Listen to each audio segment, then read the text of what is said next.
Hello guys! Ito, pawis na pawis ang inyong lola.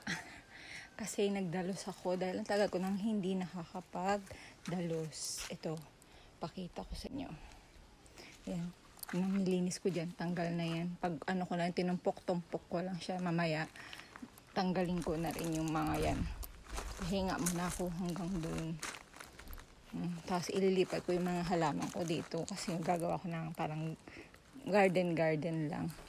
Ganun lang. Pati dito pinananggal ko yung mga damo-damo. Ayan. Ito din. Kasi pumasok na dito. Ang tagal ko kasing hindi nakapagdalos dahil sa paa ko. Kaya, ayan. Pinagaano ko yung mga damo. Yan, mga tapos na yan. Tinumpok-tumpok ko lang. Mamaya pagsasama-samahin ko sila pag medyo doon.